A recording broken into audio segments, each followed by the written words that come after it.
Hello दोस्तों, आप सभी का हमारे नए वीडियो में फिर से एक बार स्वागत है। आज हम आप सब के लिए एक इमोशनल स्टोरी लेकर आए हैं। इस स्टोरी में एक गरीब की बेटी की कहानी है। वो गरीब की बेटी जो अपने घर परिवार को चलाने के लिए किस तरह संघर्ष करती है, इस समाज में किस तरह ठेले पे सब्जी बेचती है, खेत में काम करती है, घर में मजदूरी करती है और अपने बेटे को, अपने पति को, अपने घर को किस तरह से संभालती है, उसकी कहानी इस वीडियो में है। बात 2003 की एक गांव की है। पूनम एक गरीब परिवार से थी और पूनम के पिता मजदूरी करते थे।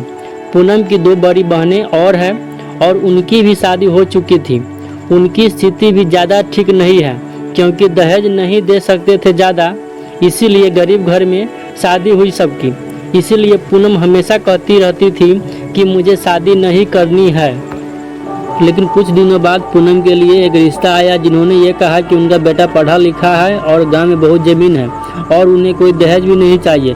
पूनम के पिता ये सब बातें सुनकर बहुत खुश हुए और पूनम की शादी लड़के को बिना देखे तय कर दी। लेकिन पूनम की माँ ने कहा, ऐसे कैसे पक्की कर रहे हैं, पहले एक बार देख तो आओ और लड़के के बारे में पता कर लो कैसा है। लेकिन पूनम के पिता बोले, ऐसे कोई झूठ बोलेगा क्या, और भरोसा भी करना ज़रूरी होता है। पूनम ने मना किया कि उसे नहीं करनी है शादी, लेकिन पूनम शरीफ और अपने माता पिता बात मानती थी, इसलिए पूनम की शादी दिनेश से हो गई।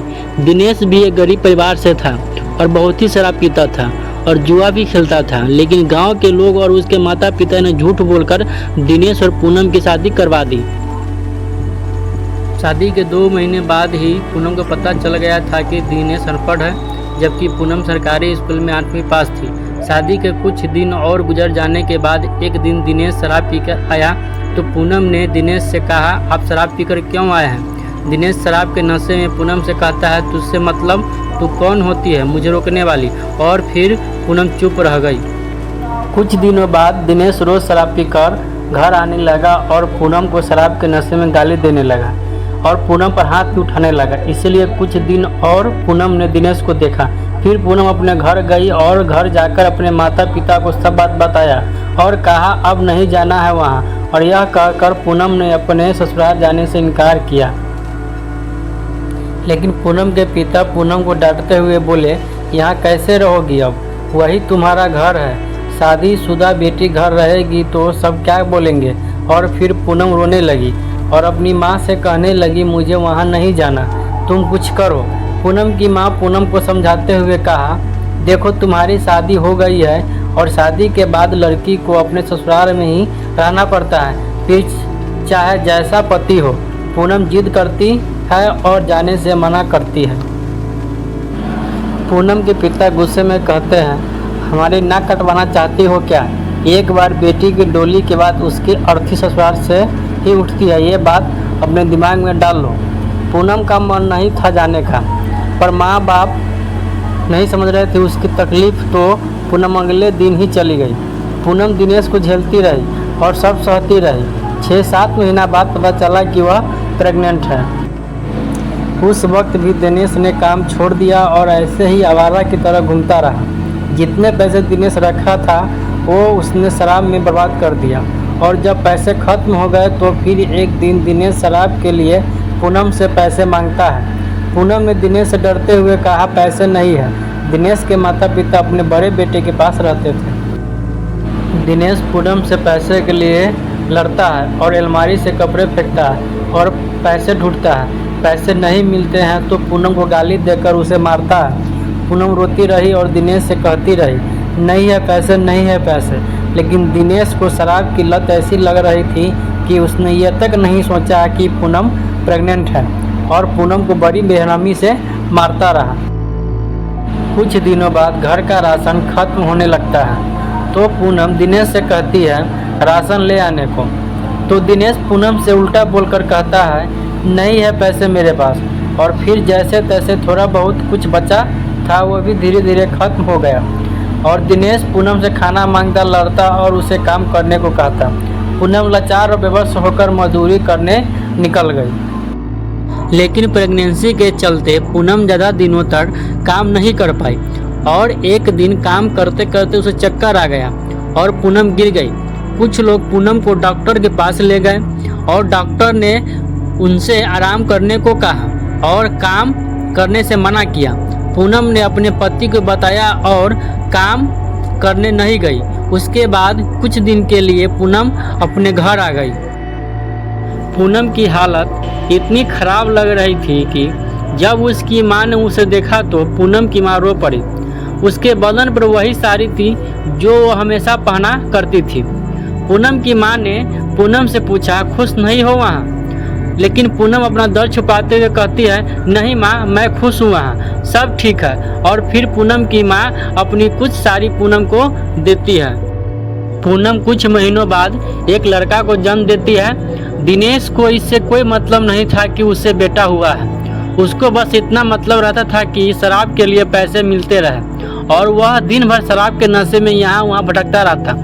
जब पूनम का बेटा 1 महीने से ज़्यादा का हो गया तो पूनम वापस अपने गांव यानी अपने ससुराल आ गई। ससुराल आते ही उसने घर की हालत देखी और दिनेश भी शराब पिए सो रहा था। पूनम ने आकर दिनेश को जगाया और अपना बच्चा उसे दिया।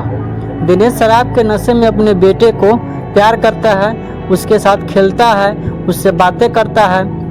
मेरा बच्चा पापा के पास आ गया और शराब के नशे में अपने बच्चे को खिला रहा था। तो पूनम दिनेश को ऐसे देखकर खुश हो गई और ये सोचने लगी कि अब शायद दिनेश शराब पीना कम कर दे। लेकिन पूनम के आने के कुछ दिनों के बाद ही दिनेश घर पर बैठ गया और पूनम को फिर से काम पर जाने को बोला। लेकिन पूनम ने मना किया कि वो काम पर नहीं जाएगी। तो दिनेश ने पूनम को मारा, गाली दी, लेकिन पूनम फिर भी नहीं गई। उसके बाद दिनेश ने घर का राशन लाना बंद कर दिया तो मजबूरन पूनम को काम करना पड़ा और अपने बेटे को साथ लेकर मजदूरी पर जाने लगी। गांव के खेतों में काम मिल जाता है, उसी में अपने बेटों को साथ लेकर काम करने जाने लगी। कुछ दिनों बाद पूनम ने पैसे इकट्ठे करके एक रेहड़ी ले ली और सड़क किनारे सब्जी की रेहड़ी लगाने लगी और अपने घर का गुजारा करने लगी। उसी में से दिनेश को शराब के लिए पैसे देती घर चलाती। दिनेश को अगर पैसे नहीं देती तो वो उसे मारता लड़ता, इसीलिए दिनेश को भी मजबूरी में पैसे देती रहती।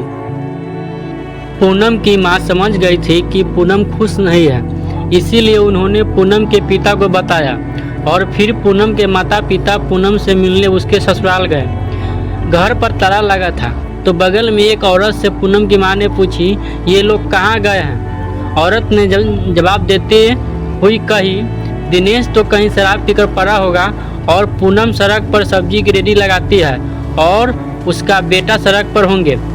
और वो औरत जाते जाते कह गई, बेचारी पूनम की माँ बाप कैसे थे जो बिना देखे परखे इस नशेड़ी के गले बांध गई।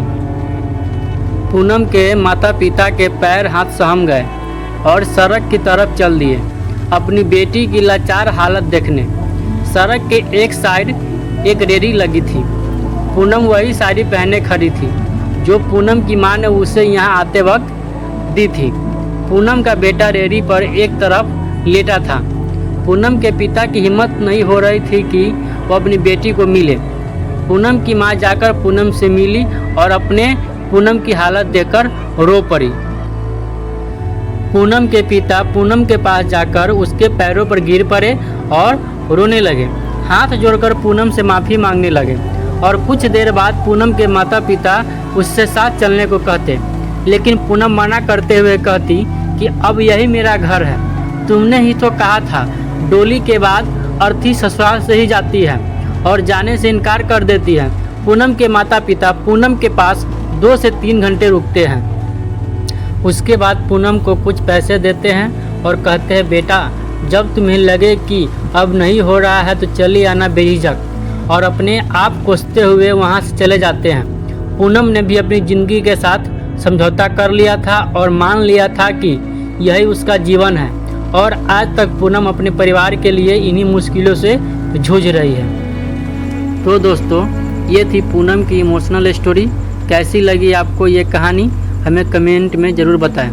और अगर आप पूनम की दोनों बहनों की कहानियाँ जानना चाहते हैं तो हमें ये भी कमेंट में लिखकर बताइए। आप सबको यह स्टोरी गरीब की बेटी पसंद आया हो तो प्लीज़ मेरे वीडियो को लाइक कीजिए एवं मेरे चैनल धर्मेंद्र लोकल ब्लॉग को सब्सक्राइब कर दीजिए।